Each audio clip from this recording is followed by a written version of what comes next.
Following on from the Ghosts, we are moving on to another death faction for our next review, this time the most ordered regimented forces of Nagash, which is the Ossiarch Bonereapers in all of their bony glory.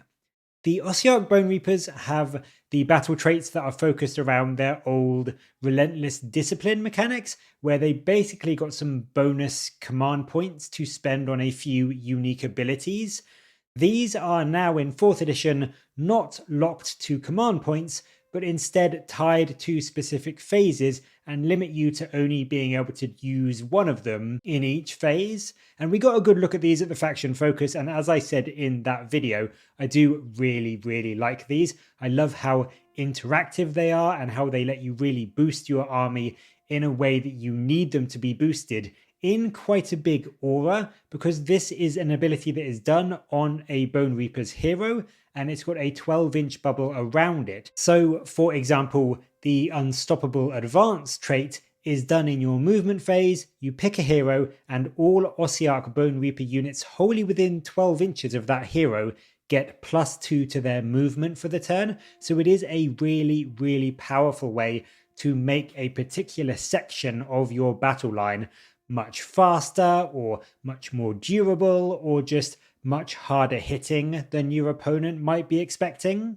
My personal favourites are Impenetrable Ranks for a juicy 5-up ward save on a bunch of units, and also Counterstrike for a fantastic anti-charge +1 rend. So if you do get a few enemy units going into your lines, you can now hit back that much harder and also be a lot tougher yourself when they do fight into you. The formations are also okay, although they're very focused compared to perhaps some of the others we've seen so far. Not that that's always a bad thing, but it can definitely push you in a specific direction.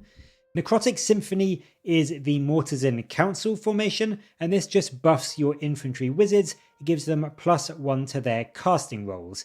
It's nothing super exciting, but it is quite strong, and it means your foot wizards can get that extra bit of reliability out of their spellcasting, which is very important for the Bonereapers. The Mortech Ballistari formation brings you Crawling Barrage, which lets you pick up to 3 Mortech Crawler units in your shooting phase that are wholly within friendly territory and haven't moved, and they each get +1 to hit for the turn, making potentially 3 Crawlers +1 to hit into your enemy, which does actually make them fairly scary in terms of their output.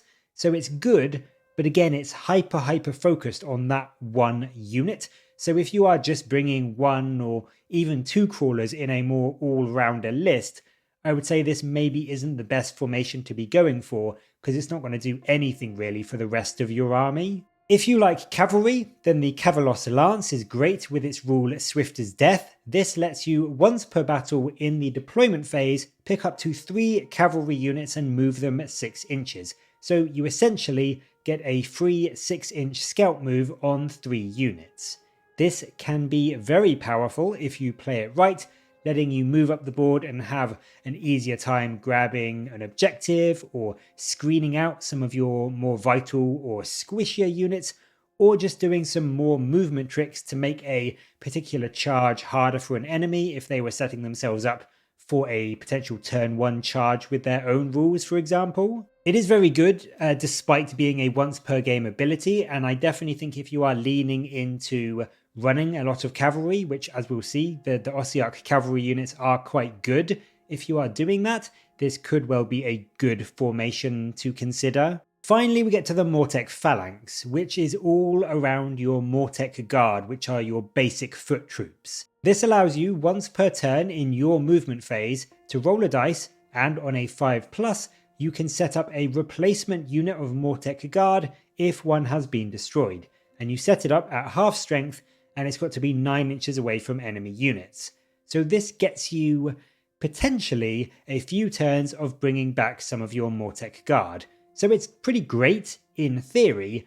The issue I have with it is that it's only on a 5+. So even in a 5-turn game, and assuming you manage to lose a unit of Mortech Guard in every single battle round, you're still only going to likely get this off once or maybe twice. So it obviously can spike high, which would be great, but I would say realistically with this formation, it's probably going to get you back 10 or maybe 20 mortech guard at best, which is nice, don't get me wrong, but it's not exactly spectacular. I would say personally, these are probably the weakest formations that we've seen out of the Blades of Khorne and the Nighthorn that we've covered so far. It's not to say they can't be good if you are going all in on a particular unit, like spamming mortech crawlers or the cavalry or mortech guard. I just think for me personally, if I am, and I tend to do this, if I'm running more of that combined arms generalist style of list, the usefulness of the Necrotic Symphony is probably going to be the best most of the time. You are always going to want to have your casters having that extra reliability, and no matter what else you are bringing, there will probably always be at least a couple of wizards in your army to make use of that ability. To make up for the slightly subpar formations, the heroic traits, artifacts and spells are pretty good for the Bonereapers though. The 3 traits are Diversionary Tactics, Aura of Sterility and Mighty Archaeosian. Diversionary Tactics is a great passive that just simply subtracts 2 from enemy charge rolls if they are within 12 inches of your hero.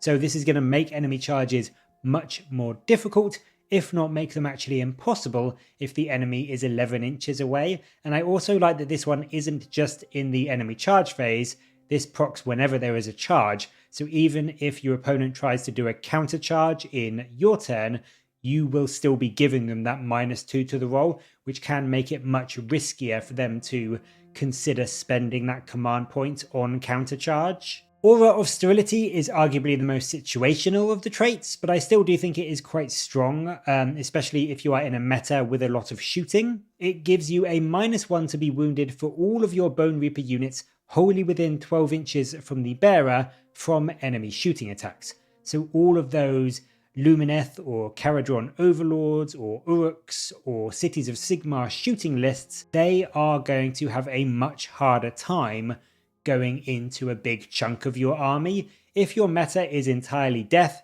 then obviously this isn't going to be all that useful, but against a lot of armies, this is going to make your army much more survivable as you move up the board and get into range, and also make it much harder for them to shoot you off objectives if you are standing around keeping control of one. Finally, the Mighty Archaeosian is a very simple but very effective, on a few of your heroes at least, hit rolls of 1 to 3 always fail, so your hero can now only be hit on an unmodified 4+. This is great on something like your Liege Cavalos, who does actually want to get into combat and actually spend a bit of time in melee. It is going to help them stay around that much longer, just so they can do as much damage as possible. So 3 fairly decent traits, and the artifacts also I think have quite a lot going for them. The first is Marrow Pact. This is a once per battle ability that in any combat phase can make it so that any hit rolls of a 1 or a 2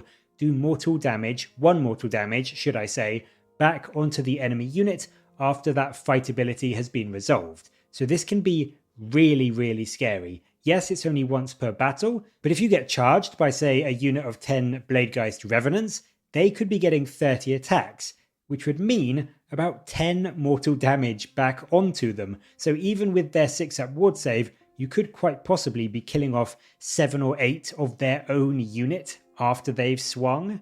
Now, it is worth noting this is only on attacks that swing into your hero unit, so if it was a big blob of say 20 Revenants and your opponent put 10 into your hero and then 10 into a unit of Mortech Guard nearby, it would only be counting the 1s and 2s on the 10 models that attacked your hero.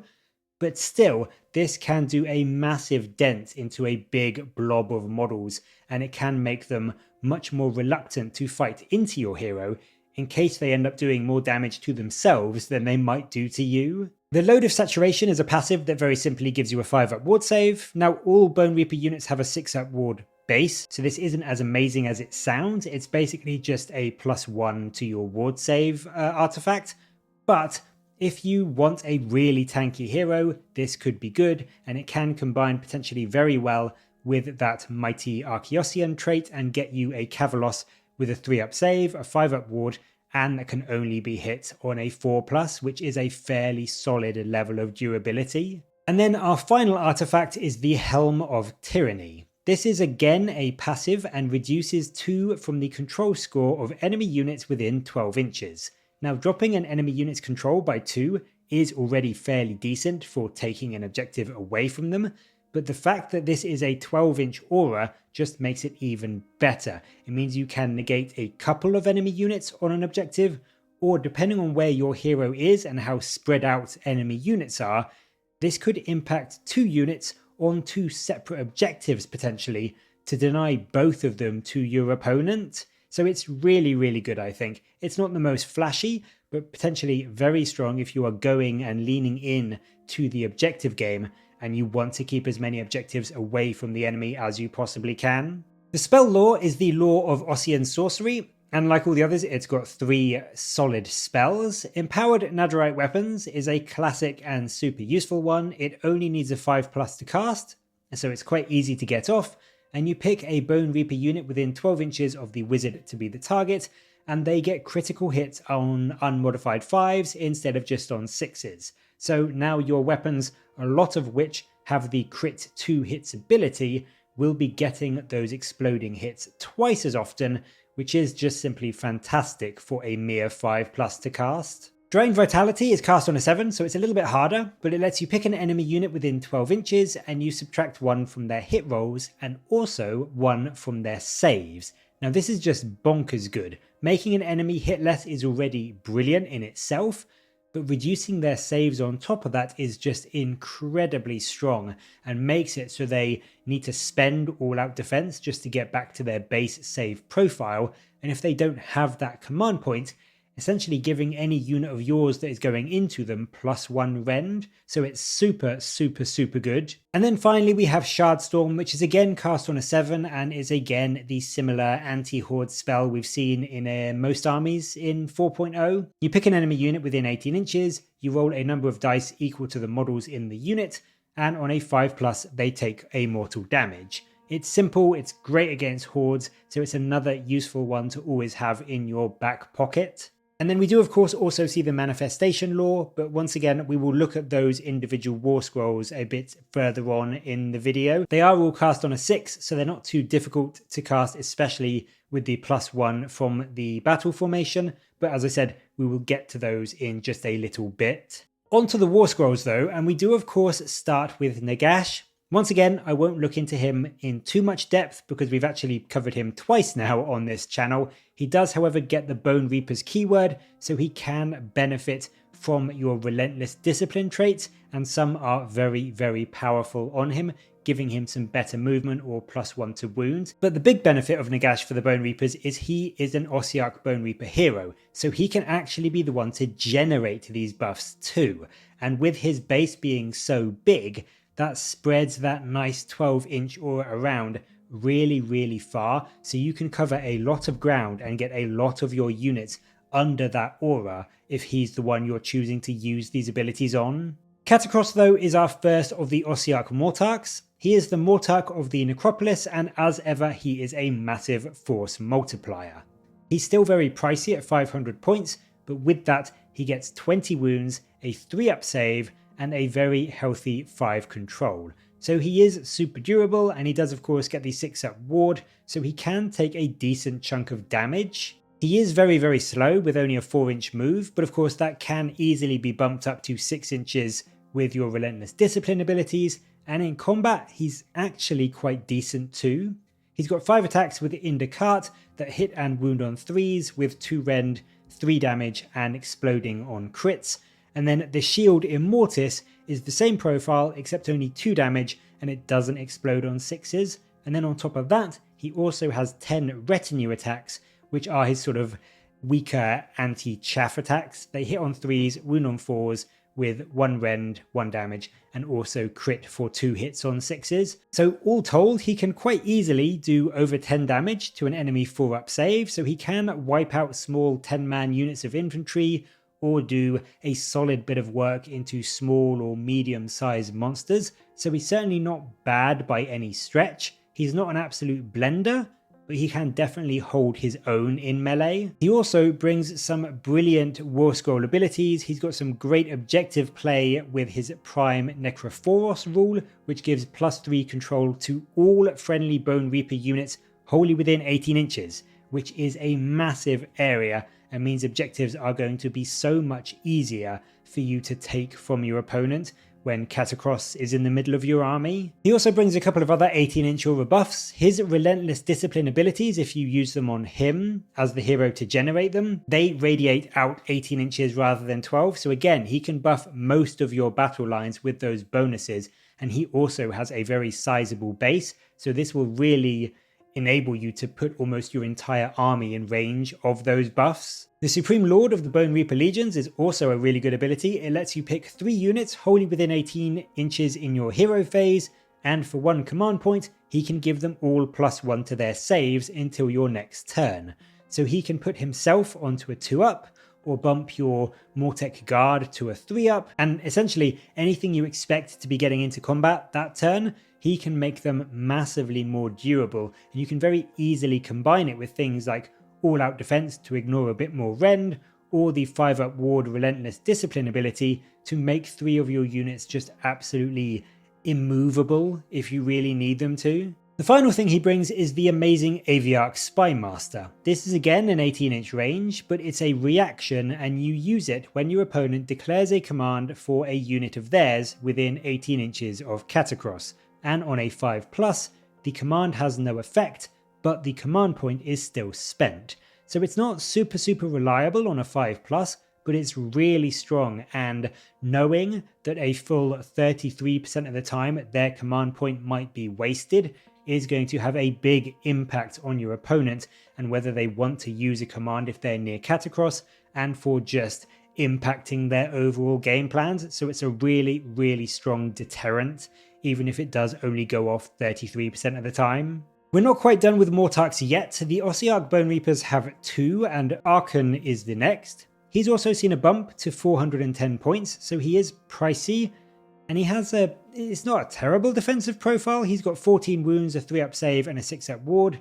He is great though because he has a really strong 12-inch move, he's got fly, and he is also a very rare, very powerful 3-cast wizard, which in 4th edition is mind-blowingly good. He's got an okay melee profile, but nothing spectacular. He's got 4 attacks that hit on 4s, wound on 3s with 1 rend, d3 damage, and that explode on 6s to hit, but his mount has a better melee profile. It's got 6 attacks, they only hit on 4s, but then they're wounding on 2s with rend 2 and a flat 2 damage, so he's not going to be killing off loads of stuff, but he can at least fight his way out of a paper bag, which is nice. The main use of Arin is of course his spellcasting. Not only does he heal 1 whenever he casts a spell with the Staff of Spirits, which does massively help his survivability, but he also brings you some fantastic magic protection thanks to his Mortarch of Sacrament rule. This allows you to roll a dice whenever a friendly Bone Reaper unit that's wholly within 18 inches of Arin is picked to be the target of a spell, and on a 4+, you just ignore that spell, and you can do this more than once per phase, which is just incredibly strong. That 18-inch aura will cover a big chunk of your army, and it basically lets you fully ignore 50% of all spells that might be coming your way. It's just unbelievably good, and it will pretty much guarantee you control of the magic phase when you have Arin in your army. He does of course have his own spell as well. The Curse of Years returns, and it's as random but hilarious as ever. You cast on a 6, and then you pick an enemy unit within 18 inches and roll 10 dice. For each of those dice that roll a 6, the enemy unit takes 1 mortal damage, and you get to roll another dice. So if you rolled 10 dice and got 3 6s, the enemy unit would take 3 mortal damage, and you would get to roll 3 more dice. And then on those dice, any 5s, the same effect happens. So they take mortal damage, and then you roll any 5s or 6s again. And then it's down to 4s, and then down to 3s, and then down to 2s, and it doesn't stop until either you've killed the enemy unit or you roll a 1, or you roll less than what you need to roll. So it's very, very swingy, and I think on average it maths out to around 3 or 4 mortal damage in total. So it's not going to be wiping out units reliably, but the threat of it is huge because you can absolutely one-shot an entire massive unit of zombies or chaos warriors if you're really, really lucky. It does have that potential. So it's really good as a threatening piece, and people will be rightly scared of it just because of the damage it can potentially do. I think the most I've seen it do ever was like 10 or 11 damage. I think that was in a battle report. I can't remember who was playing or what channel it was, but I saw someone do 10 or 11 damage with it, which was just fantastic to see. So it's a big, big threat. And it's also a really fun little mini game style spell as well. So I love Arin for this, and it's a very, very good spell to bring out, just scare your opponent. The final thing for Arin is his rampage, which he has. This is called the Doom of Traitors, and it's in any combat phase. Once per turn, if Arin has charged, you pick a unit he's in combat with and you roll a d3, and on a 2+, it does that much mortal damage.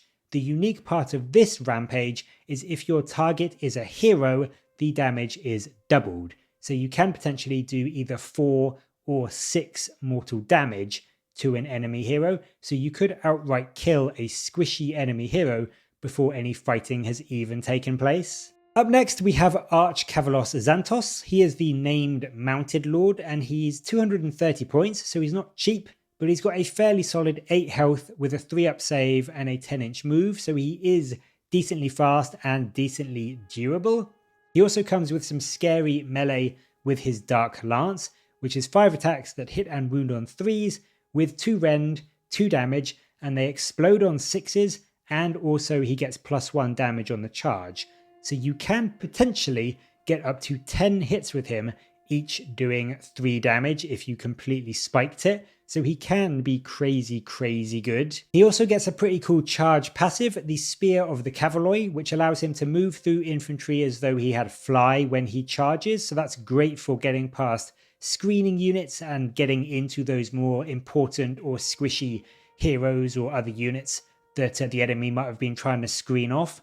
And then on top of that, when he does go over an infantry unit with that ability, he can roll a d3 and he does that much mortal damage to them on a 2+. So you can go after that hero they were trying to protect and also do 2 or 3 mortal damage to the screening unit as he does so. His final Warscroll ability is Still Their Breath. This is once per battle, but it gives +1 attack to melee weapons for all non-hero Bonereaper units if they are wholly within 12 inches of him. So it doesn't buff his attacks, but if you have another unit or 2 of deathriders near him, that puts them up to 4 attacks each, which will definitely allow them to punch above their weight a bit more. Vokemortian is the next hero, and we saw his rules in the faction focus, so again I won't dwell on him for too long. He's okay at debuffing enemies in terms of what they can do. He can make non-fight core abilities cost a command point to use, so charging or retreating or things like that, whilst his Immortal Contract is a nice spell that can just do a bit of mortal damage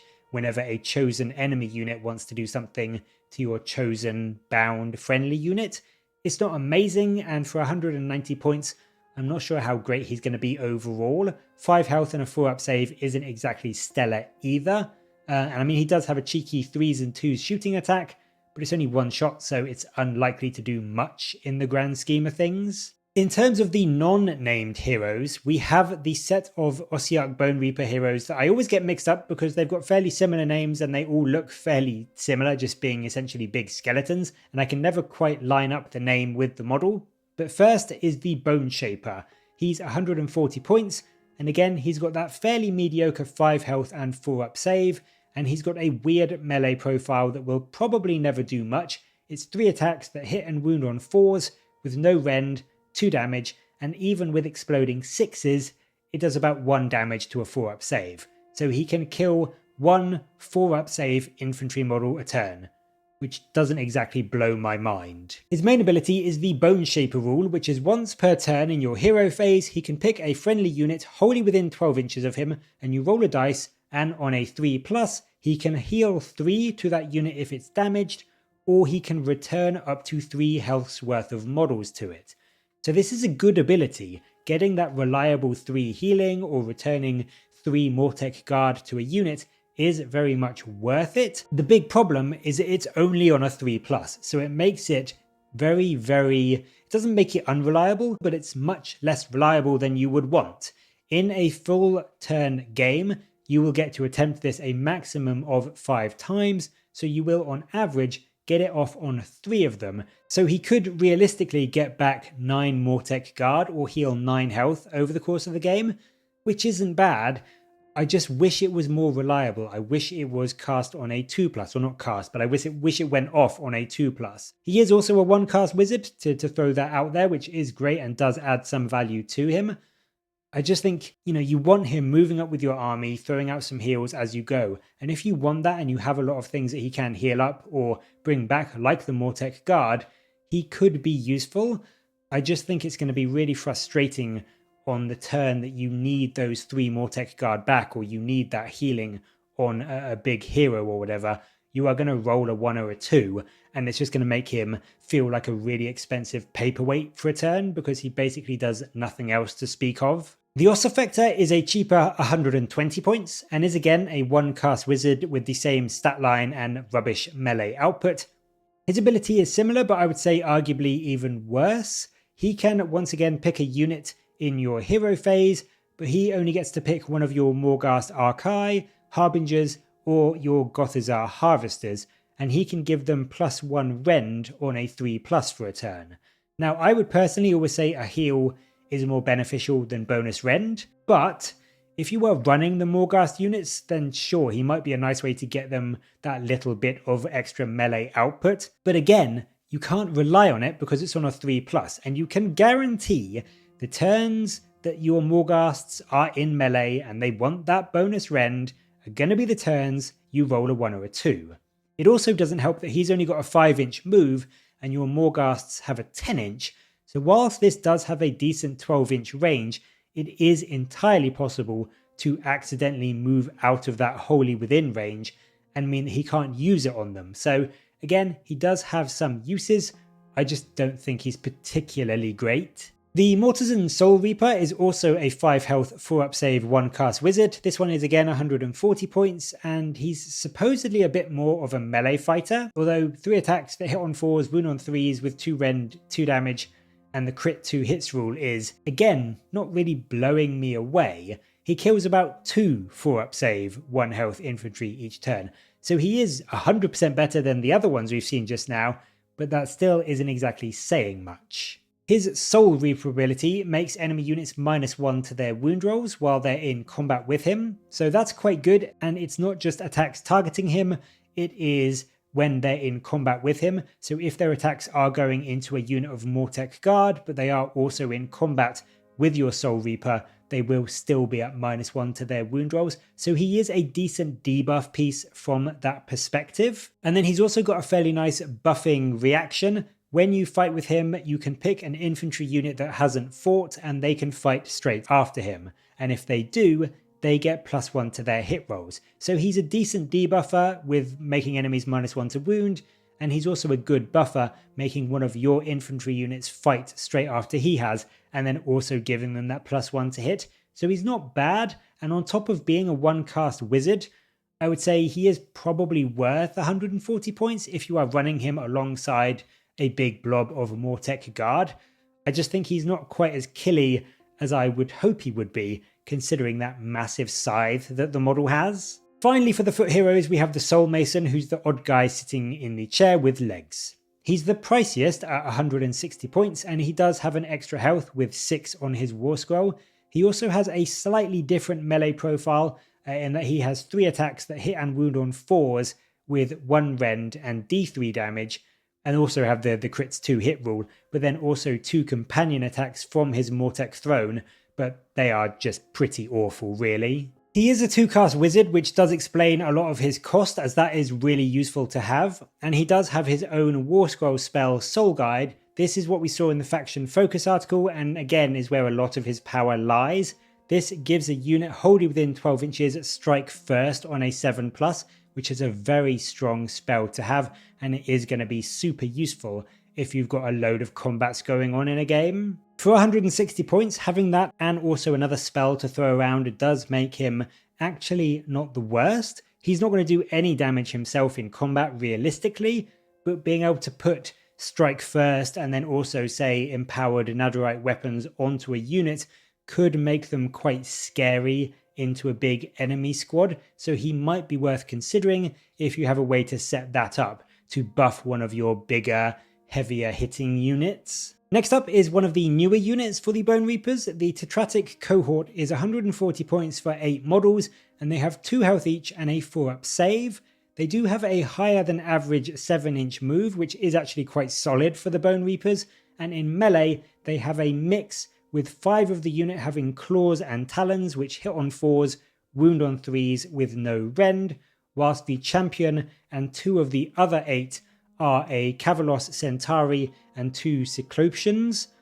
They've got tetratic weapons which have 2 attacks each, hitting on 3s, wounding on 4s, with 1 rend and exploding 6s, so they're slightly better, although nothing amazing. The unit's rules are that it can be set up in reserve with Predator's Cunning, and then they can be deployed as if they were outflanking the enemy, which basically lets you set them up anywhere on the battlefield in your movement phase more than 9 inches from enemies. So it's basically a deep strike style ability. Now, they don't have any way of getting a better charge off, and they are not the most durable or the most killy unit, so it's not like you're going to really run the risk of getting a long bomb charge off on them, but they could be okay for going after a distant objective, or maybe to be a bit of a screen to put down in a place your opponent may not have been expecting them, but I just don't think they do that much otherwise in terms of their survivability or damage output to be anything more than an objective grabber or a distraction piece. The main bulk of your army might well be the mortech guard. These are the standard infantry of the Ossiarchs. They only have a 4-inch move and 1 health, but they do have a 4-up save and a 6-up ward, so they can do okay for their 13-point cost. They have netherite weapons, which are 2 attacks each that hit on 3s, wound on 4s with no rend and 1 damage, but they do get +1 rend when they're charged, and they have the crit 2 hits rule. So if you get charged by your opponent, they can do a decent bit of work, up to 4 hits per model at -1 rend, really could put a dent into an enemy cavalry unit. They also get a pretty cool rule in Shield Wall, which means if they haven't used a move ability in this turn, they get to ignore modifiers to save rolls. This is all modifiers, so it's bonuses and negatives, so it's not great if you are hoping to give them all-out defense or use Catacross to give them +1 to their save, but if you don't have him or you don't have the CP to spend on all-out defense, then they do at least still keep that 4-up save when they get charged. And against some cav, like Chaos Knights or Blood Knights, which can be Rend 2 against infantry, that can make a significant difference to their durability. Immortus Guard are next, and they are the more defensive version of the Stalker units. They're 4 health with a 3-up save, and they do come in at a fairly hefty 200 points for 3, so they are around 66 points each. They've got an okay melee profile with 3 attacks that hit and wound on 3s with 1 rend, 2 damage, and of course those exploding 6s, so they can get through lighter infantry quite well, but these are mainly your hero protector units. Their rule of Soulbound Protectors lets them give +1 to a ward save when they are near a Bonereaper hero and in combat range of them, so this will put most of your heroes onto a 5-up ward or even a 4-up ward if you have impenetrable ranks up. If you do make a ward save roll of 1 on your heroes though, you also have to put a damage on these guys as well, so you can end up taking 2 damage if these guys are near a hero instead of 1, so it can be a little bit of a double-edged sword in some ways, but overall, if you want your heroes to be better protected, which you do, this is going to be a solid way to do it. The Stalker units we saw in the focus, so again I won't look into them in too much depth. They did lose quite a bit though, as was mentioned in the video. The Quadrarch aspects rule has changed quite significantly, but I do have to say I still like the Destroyer aspect, meaning ward saves can't be made against their attacks, and they are also slightly cheaper than the Immortus Guard, being 180 points for 3, so they are just 60 points for that 4 health 4-up save profile. Dropping to 1 damage though is a pain. As I said, that does hurt their output, and they are meant to be one of our premier damage dealing units. Back to another hero next. The Liege Cavalos is the standard non-unique, non-named mounted hero like we saw with Xantos earlier. He's slightly less tanky, he's only got 7 health, but he does have the same 10-inch move, 3-up save and 6-up ward. He's got slightly worse attacks. They are 5 attacks that hit on 3s, win on 3s, but they're only 1 rend and 2 damage, but they still do have that rather nice exploding 6s and +1 damage on the charge, which is really handy. And then similarly, he can move over infantry when he charges as if he can fly and do some mortal damage to them with unstoppable charge. His unique ability though is the Master of Cavalry reaction. This lets you pick a unit of deathriders and they can fight immediately after him.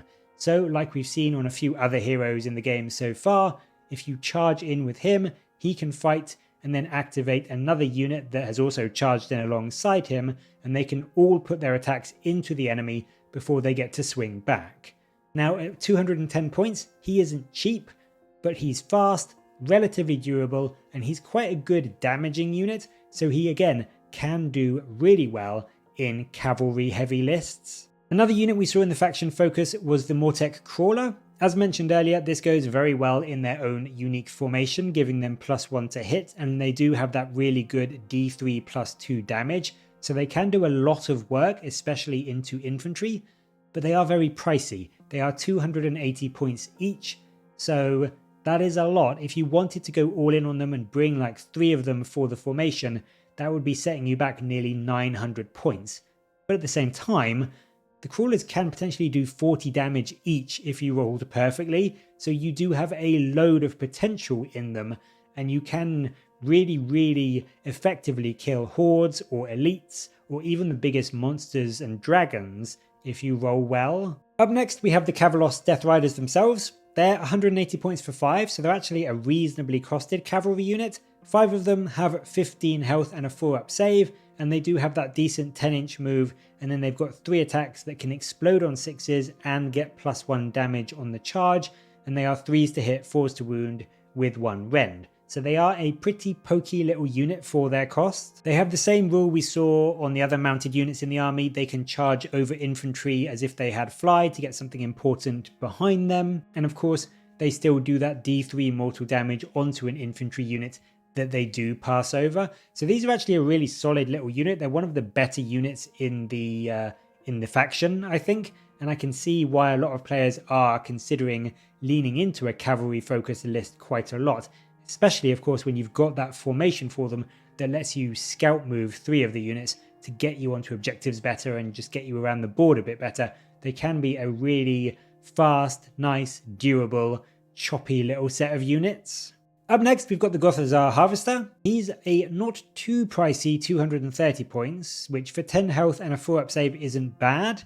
He also is a really good way to bring units back onto the board. He can move up nicely with your infantry thanks to a 6-inch move, and then when he is in melee, he's actually no slouch. He's got 6 attacks that hit on 4s, crit for 2 hits, and then wound on 2s with 2 rend and 2 damage, on top of 4 extra attacks that also do 2 damage, so he can be quite the beat stick. His main trick though is his heals. Gruesome Surgery is in any combat phase once per turn. He can do D3 mortal damage on a 2+ to an enemy infantry unit, and if you slay any models, you get to return a mortech guard to a unit wholly within 12 inches of him, so that's really cool. And then on top of that, he also gets a bone tithe point whenever an enemy model in combat with him is killed. So he doesn't actually have to do the killing, just be in the combat. And he can have up to a maximum of 6 bone tithe points. And then at the end of any turn, you can spend those points to return a number of slain models up to the health characteristic of the bone tithe you spend. So a maximum of 6, which means essentially you can get back up to 6 mortech guard, or 2 deathriders, or even a single morghast, which is fairly terrifying. And onto the morghast units, the Archai and the Harbingers, they are both 270 points for 2, so they are pricey at 135 points each, but they are 6 health with a nice 10-inch move, and they have some fantastic melee with 3 attacks each that hit on 3s, wound on 2s with 2 rend, 3 damage, and they are +1 rend against monsters, and they have the crit 2 hits rule. So they can do a lot of damage to both monsters and infantry. Where they differ is that the Morghast Archai get Ebon Wrought Armor, which gives them a 3-up ward against spells, prayers, and manifestation ability damage, and then they gain an arcane charge token if you make a ward against such damage, or if the unit destroys a manifestation. And then in any hero phase, you can use those arcane charge tokens to give a friendly Bone Reaper wizard +1 to casting rolls for the rest of the turn. So they're a really nice way to get some extra protection against enemy spells, but also use that to buff your own casters even more. The Harbingers are the more get in your face quickly and stomp stuff unit. They get to benefit from a relentless discipline ability even if they are not in range, thanks to their once per turn reaction Heralds of Nagash. But then they keep their 3d6 charge as well, thanks to Harbingers of Death, which means they can potentially move up 12 inches with the Relentless Discipline ability, and then make up to an 18-inch charge, giving them a possible 30-inch threat range, which is quite terrifying with their melee output. Finally, we have the manifestations. These are all really good. The Nightmare Predator has 7 health and a 5-up save and a 8-inch move, and it's got a brilliant little melee profile with 6 attacks that hit on 4s, wound on 2s with 2 rend, and 2 damage, and then it also has the Death Incarnate rule, which means at the end of any turn in which this manifestation was destroyed or banished, and the unit that summoned it is still on the battlefield, you can roll a dice, and on a 4+, it comes back 12 inches from the caster that summoned it, and 9 inches from the enemies. So this is really nice to just get this unit back, and get it back in the game ready to set up a charge and go killing again, even if your opponent thought they'd dealt with it. The Soul Stealer Carrion is likewise 7 health and a 5-up save. Its attacks are a little bit less effective with only 1 rend and D3 damage, but it does have a better 10-inch move, and it's got a fantastic rule dropping enemy infantry control scores by 5 when it's within 6 inches. So this will just allow you to dive in and steal objectives incredibly easily from your opponent. And then finally we have the Bone Tithe Shrieker. This actually has a shooting attack for some 12-inch range D3 damage profile, which isn't too bad. And then it's got the same melee attacks that hit on 3s, wound on 4s with 4 attacks. It also has another ridiculously good effect of dropping enemy ward rolls by 1 when they're within 12 inches. So if you have this bad boy near some zombies, then that 6-up death ward save is going to be gone. This one is just fantastically good and is really going to help if you go into a lot of things that have a ward save, but all of them have a load of potential, and I genuinely think that each of them can have a big impact on your games. So if you don't own them yet, you are probably going to want to go and buy them, because obviously they're free, points-wise, not price-wise, but they're free, and they are all incredibly useful for your army. And then last but by no means least, we have the Bone Tithe Nexus, which is your terrain piece. This has got 13 health and a 4-up save, and it lets you pick an enemy unit within 18 inches in your hero phase, and you can do one of 4 effects on a 4+. You can make them -1 to hit with Punishment of Agony, -1 to casting or chanting with Punishment of Ignorance. You can halve their movement with Punishment of Lethargy, or you can do a simple D3 mortal damage with Punishment of Death. All of those choices are really good, and whilst they only go off on a 4+, it's still well worth it for debuffing enemy units, or even just finishing off the last few wounds on a lone enemy hero or chaff unit that may be a little bit close to you is going to be really useful. But things like halving movement are brilliant. Dropping casting by 1 is going to really punish enemy wizards. They are just all really, really useful little effects. Like the Nighthorn, I do really love the Ossiarch Bonereapers. I think their units look insanely strong overall. The formations, I think, let this faction down a bit because they're all a little bit meh and very, very very focused. But I think it's definitely made up for in things like the battle traits, the artifacts, the spell lore, and just the various buffs that your heroes can bring to your army. But as always, what do you make of the Ossiarch Bonereapers in 4th edition? Let me know all of your thoughts and list ideas down in the comments below, and as always, thank you very much for watching. Please do like and subscribe for more Warhammer content from me, but until next time, I'll catch you later guys.